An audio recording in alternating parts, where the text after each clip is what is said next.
అధ్యాయము 7వ వచనాన్ని మనం చదువుకున్నాం. ప్రసంగి గ్రంథము 11వ అధ్యాయము 7వ వచనాన్ని మనం చదువుకుందామండి. అమ్మ వెలుగు మనోహరమైనది. అమ్మ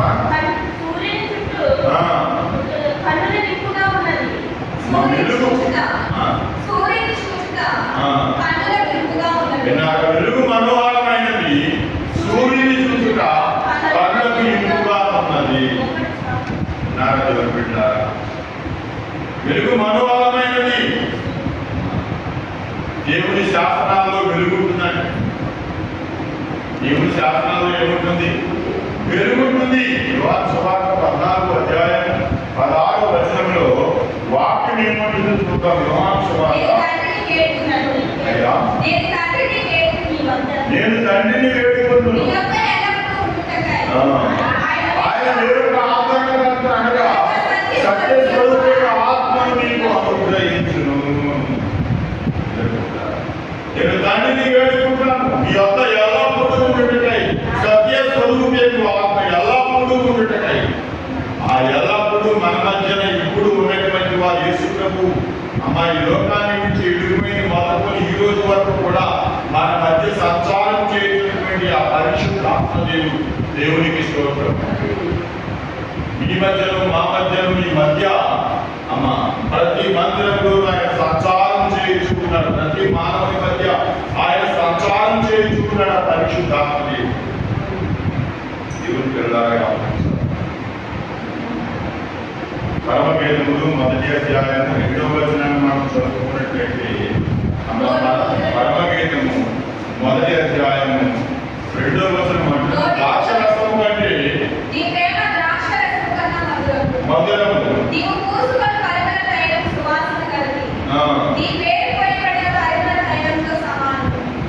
ద్రాక్షరసము కంటే మధురంగా నింపుతున్నటువంటి ద్రాక్షరసము అంగిరిని సంతోషపరుస్తూ ఉంటుంది. ద్రాక్షరసం ఏం చేస్తుందంటే మన నోటిని సంతోషపరుస్తూ ఉంటుంది. నోటికి చక్కగా తిండిగా అమ్మ బాగుంటుంది తాకడానికి. దేవుని బిడ్డలారా దేవుని ప్రేమ మన మనస్సాక్షిని సంతోషపరుస్తుందంటే దేవుని ప్రేమ ఏం చేస్తుంది? మనస్సాక్షిని సంతోషపరుస్తూ ఉంటుంది. నోరు సంతోషంగా ఉంటే మనకి మంచిదా? మనస్సాక్షి సంతోషంగా ఉంటే మంచిదా? నోరు సంతోషంగా లేకపోయినా పర్వాలేదు, నోటికి తీపిగా లేకపోయినా పర్వాలేదు, కానీ మనస్సాక్షికి సంతోషంగా ఉండాలి. దేవుని బిడ్డల పైనుండి వచ్చే ఆదరణ మధురమైనది అంటే దేవుని దగ్గర నుంచి వచ్చే ఆదరణ ఎటువంటిది? మధురమైనది. ఆత్మ సంబంధమైన ఆదరణ ముందు లోక సంబంధమైన ఆదరణ కృషించుకుపోవను. లోక సంబంధమైన ఆదరణ అంటే ఏదైనా కష్టం వచ్చినప్పుడు లోకం మాట్లాడుతుంది, మాట్లాడతారు. ఆదరణ ఏమిటో జరిగిందో ఏంటంటే లోక సంబంధమైన ఆదరణ ఏంటండి? మనం ఎత్తుకుంటున్నారో లేదా మనం జ్ఞాపకం చేసి మాట్లాడుతున్నారో తెలియదు. దేవుని బిడ్డలారా గమనించాలి. నిజమైన ఆదరణ అలా ఉండదు. నిజమైన ఆదరణ కలిగించే మాట అలా ఉండదండి. దేవుని బిడ్డలారా గమనించాలి. చాలా ఖచ్చితంగా ఉంటుంది, చాలా ప్రమాణంగా ఉంటాయి నిజమైనటువంటి ఆదరణ కలిగించే మాట. ఆత్మ సంబంధమైన ఆదరణ ముందు లోక సంబంధమైన ఆదరణ రుచించుకుపోతుంది. కీర్తన 34వ దావీదు కీర్తన 8వ వచనాన్ని మనం చదువుకున్నట్లయితే దేవుడు కదా యెహోవా ఉత్తముడని రుచి చూసి తెలుస్తుంది. దేవుడు ఎటువంటి వాడు? ఉత్తముడు అంటే ఎలా తెలుస్తుందంటే చూడాలని. కూర రుచిగా ఉందో ఎలా తెలుస్తుంది? మనం చూస్తేనే కదా. ఉడికేటప్పుడు చేతులు వేసుకున్నా, బెరకలో వేసుకున్నా, అక్కడ వేసుకున్నా, ఇక్కడ వేసుకుని చూస్తే అది తెలుస్తుంది రుచిగా ఉందో లేదు, ఉప్పు తక్కువ వాడతారు. చూడకుండా ఉంటే తెలుస్తుంది. అలాగనే వీళ్ళ యెహోవా ఉత్తముడని రుచి చూసి తెలుసుకోండి అంటున్నారు. రుచి చూడాలి అంటే ఆయన వద్దకు రావాలి. రుచి చూడటం అంటే ఆయన గమనించాలి. రుచి చూడటం అంటే ఆయన వరకు ప్రార్థించాలి. ఏది సత్యమో బయలుపరచమన్నప్పుడు ఆ సత్యాన్ని మన ముందుకు తీసుకొస్తూ ఉంటాడు సత్యవంతుడైనటువంటి దేవుడు. 4వ ప్రియులారా, దుఃఖించే వారికి దేవుడిచ్చే ఆదరణ పరిశుద్ధాత్మ ఆదరణ. దుఃఖించే వారికి 4వ ఆదరణ ఏంటంటే పరిశుద్ధాత్మ దేవుడిచ్చేటటువంటి ఆదరణ. అద్భుత కార్యములు 9వ అధ్యాయము 31వ వచనాన్ని మనం చదువుతున్నామండి. అద్భుత కార్యములు 9వ అధ్యాయంలో ద్వారా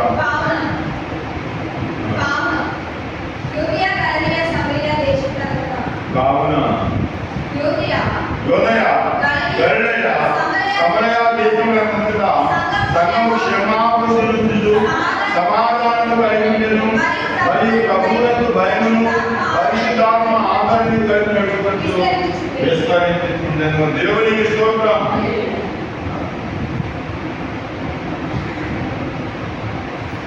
ఇక్కడ వాక్యాన్ని మనం గమనించినట్లయితే దైవికమైనటువంటి ఆదరణ దేవునితో సహవాసం పెంచుతుందండి. దైవికమైన ఆదరణ దేవునితో ఏం చేస్తుందని సహవాసం పెంచుతుంది. దేవునితో సహవాసం అంటే దేవునితో కాలం గడపండి. దేవునితో కాలం గడపడం అంటే చూడండి, కొంత సమయం వచ్చిందనుకో దొరికిందనుకోండి, ఇద్దరు కూర్చుని అలా గురించి గొడవ గురించి మనం చెప్పుకునేటట్టు కాసేపు మనం కాలం చేద్దాం. దానివల్ల ఆశీర్వాదం ఉంటుందని చెప్పి కొంతమంది ఏం చేస్తారంటే ఈదులోని కూర్చుంటే కష్టపడదు. కొంతమంది పురుషులు ఎక్కడ కూర్చుంటే కష్టపడదు. ఖాళీ సమయం దొరికిందంటే పోయి శుభ్రంగా దేవుడి దగ్గర మాట్లాడటము లేదా బైబిల్ చదవడము ఏదో చేస్తారు. అది వారి నైషం.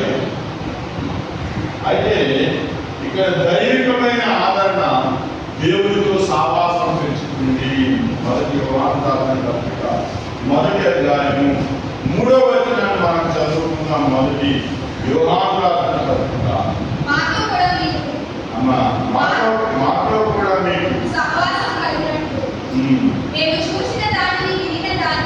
మాతో కూడా మీకు సావాసం కలుగునట్లు వినదానని నీకు తెలియజేస్తున్నాను.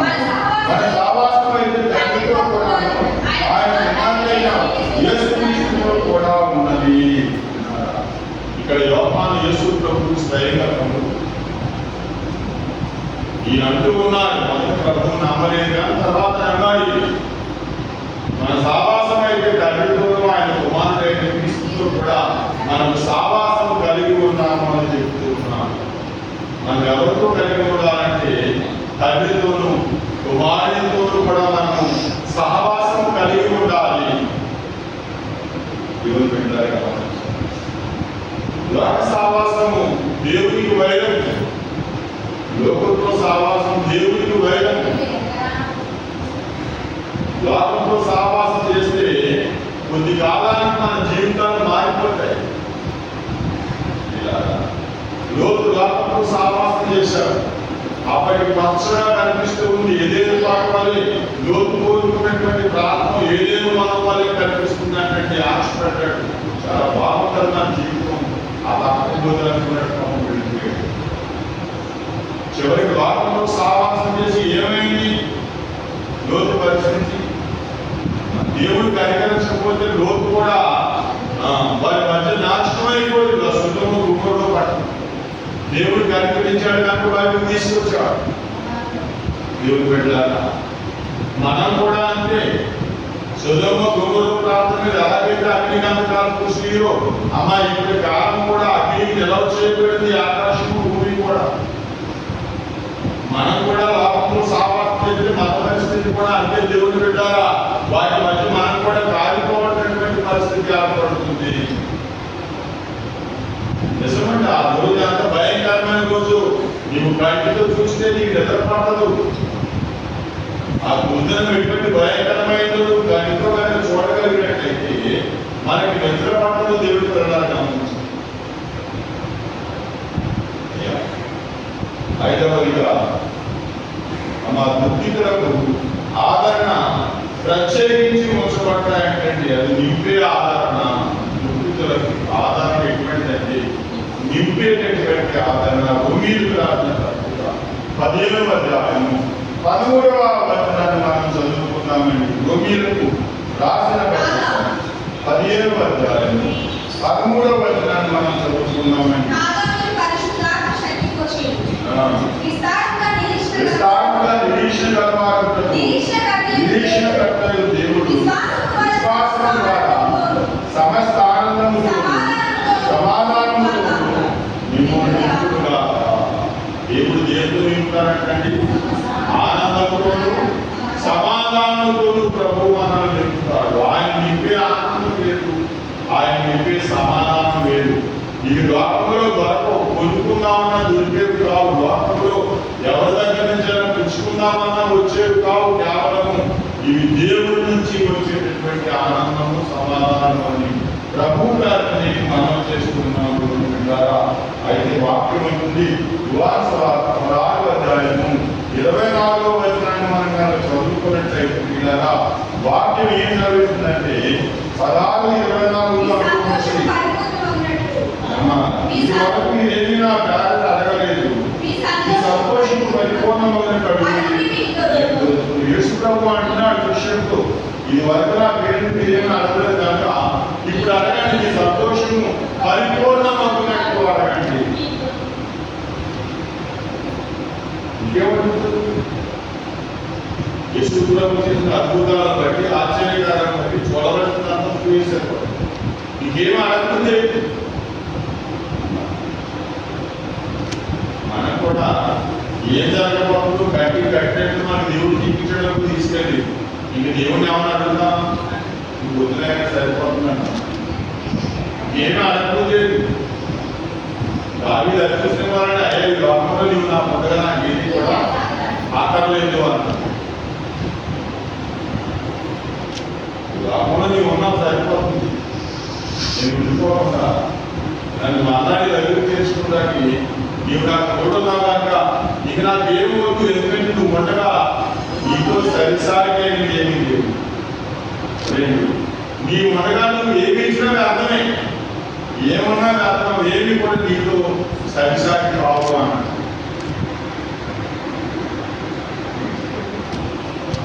ఏముంటే మా వాక్యాన్ని ఇచ్చిన ఎప్పుడు దేవుడు పరలోక సంతోషాన్ని కోసి హృదయాన్ని నింపుతాడు, అప్పుడు హృదయం అంటే పొంగి పొర్లుతూ ఉంటుంది అని ప్రభుత్వాన్ని మనం చేస్తున్నాం. దేవుడి పిల్లలాగా రెండవ కొరింథీయులకు రాసిన పత్రిక 7వ అధ్యాయం అండి 13వ వచనాన్ని మనం చదువుకున్నాం. పౌలు కొరింథీ సంఘముతో ఏం మాట్లాడుతున్నాడు? ఇందుచేత ఆదరింపబడింది, మాకు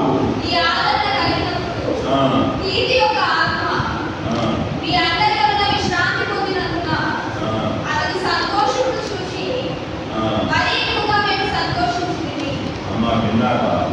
వాక్యం నిలిచాక మేము ఆదరించబడినవి, అంతేకాదు మాకు ఈ ఆదరణ కలిగినప్పుడు తీపి యొక్క ఆత్మ మీ అందరూ ఉన్న విశ్రాంతి పొందినందున అతని సంతోషమును చూసి మరి ఎక్కువగా మేము సంతోషించుకుని. పౌలు అంటూ ఉన్నాడు,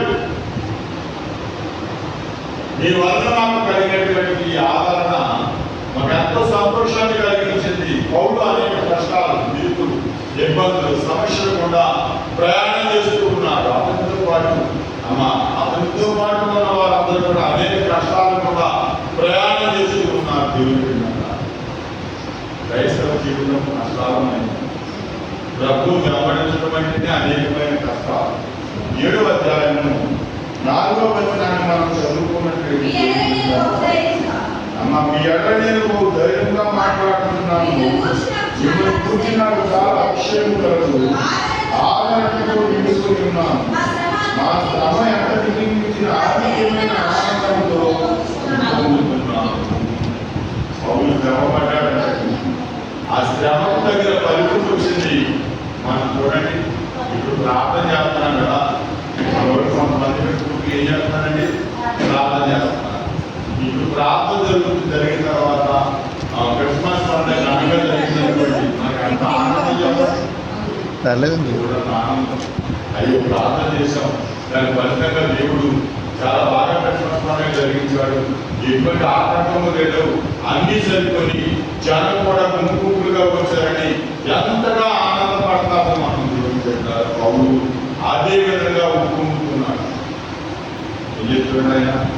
ఉప్పొంగుతూ ఉన్నాడు. కీర్తన 4వ కీర్తన 7వ వచనాన్ని మనం చదువుకున్నాం. నేను గుర్తు చేస్తాను. 4వ దావీదు కీర్తన 7వ వచనాన్ని మనం చదువుకున్నామని.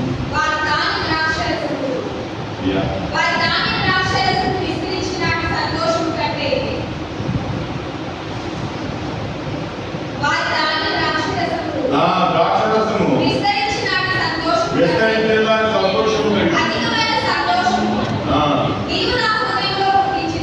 అమ్మా విన్నారా? ఇక్కడ అన్నాడు, అయ్యా అధికమైనటువంటి సంతోషము ఏం చేసావంటే నా హృదయంలో నీవు పుట్టించావు అంటున్నాడు. దేవుడు పెట్టారు కాబట్టి